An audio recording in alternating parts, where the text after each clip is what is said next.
Hi there, this is Sean, the Honest Book Reviewer, with another book review. In this video, we're discussing Deadly Ever After, written by Eva Gates. It's book 8 in the Lighthouse Library Mysteries series. It's a cozy mystery series. I think it's one of the best cozy mystery series that I've read. If you like mysteries, if you like cozy mysteries, I think you'll like this series. Give it a go. Go back to book 1, read them all the way through.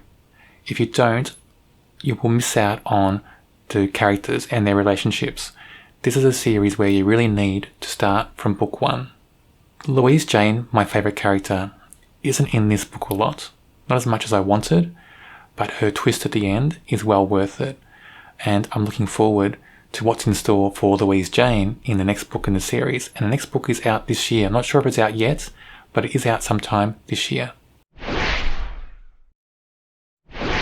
In the previous book in this series, Lucy, the main character, and her boyfriend Connor, who's the mayor in the book, they got engaged. In this book, at the start of the book, it's their engagement party.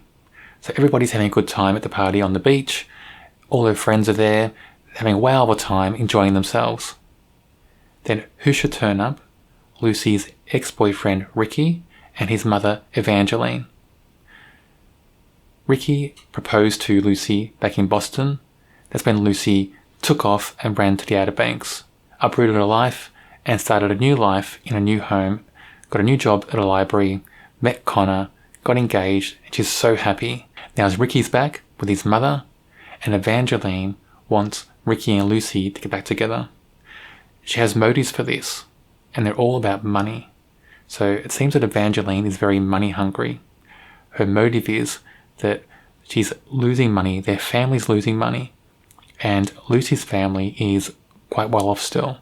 She thinks by marrying Ricky to Lucy, their family will get money back in the family.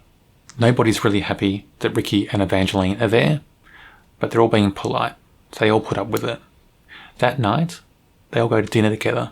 Evangeline invites them all to dinner, and while they're sitting there at Jake's restaurant, this strange guy turns up and starts, harassing Ricky about something to do with money and about Ricky's father.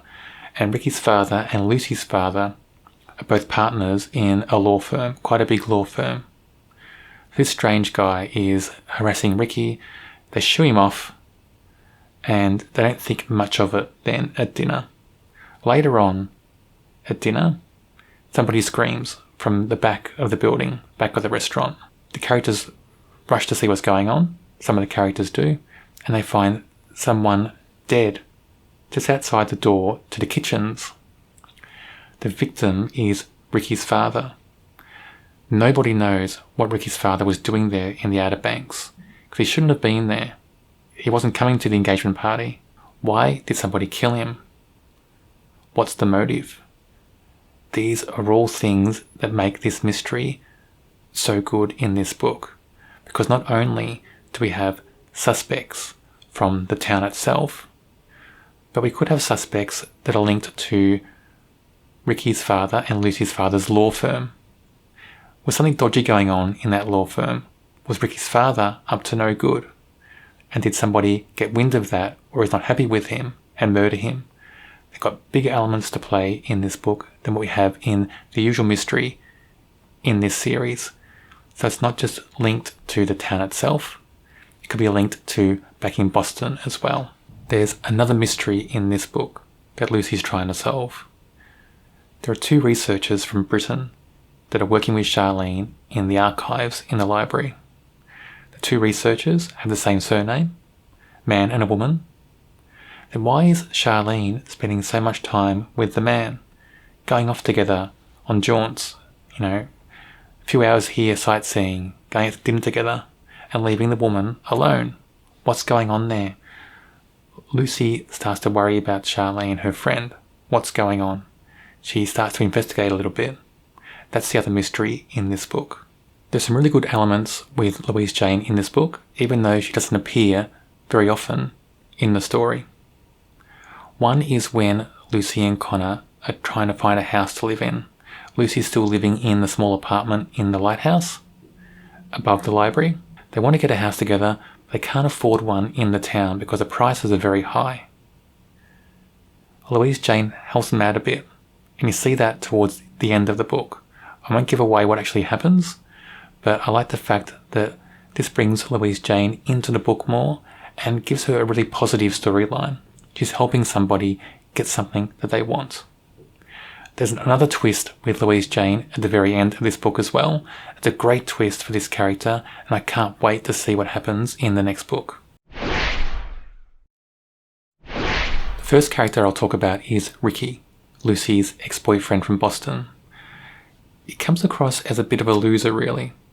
So he comes across as very whiny, very victim personality. He seems to be pining over Lucy a lot, even though he knows that Lucy wants nothing to do with him. And he seems to let his mother boss him around, even though he's almost 40. So it comes across as a very almost pathetic character in this book in a way. And we see some scenes where it just cements that idea in our mind, some of the things that happens to him and he lets happen to him. I think the author has done a great job in creating this character, because you can see quite clearly why Lucy didn't want to marry him in the first place. All the shine that she felt for him has just worn off, and you get the impression that Connor is so much better for Lucy than what Ricky would ever be. Evangeline, Ricky's mother, everything about her motives, her actions in this book are about money. She loves money, and she just wants to hold on to it, get it by any means necessary. When her husband is found murdered, it doesn't seem to bother her at all. She has a bit of an initial shock, but then she gets over it quite quickly. And we do find out that their marriage wasn't happy, and you get the impression that everything she wants is about money. Her husband was starting to not do so well financially. Maybe that caused a friction in their marriage. Who knows? She's pushing her son to try to get married to Lucy, who's already engaged to somebody else. That's all about money as well. So this character doesn't leave you with a good impression. I didn't think much of the character. You engage with her though, because she is quite lively, quite vibrant in the book, but I found her as almost a villain-like character. And the sooner that she got out of Outer Banks, I think would make the other characters' lives so much better. I really enjoyed this book. The mystery element was really strong, especially because it broadened the scope for the mystery. We had suspects in the Outer Banks, but we had possible suspects in Boston as well. So it's just a wider scope of suspects, and it made the mystery that much stronger. I rate this a 4 out of 5. I do wish Louise Jane was in there for longer, for more pages, but I'm happy with what we got of her, because what we got of her was some really strong moments, and that twist at the end again is so good for this character. I can't wait for the next book. I've read and reviewed 8 books in this series, including this one. If you want to find out more about the previous books, check out the videos on my channel. While you're there, why not subscribe? Also, check out the Cozy Mystery playlist on my channel. It should be on your screen now.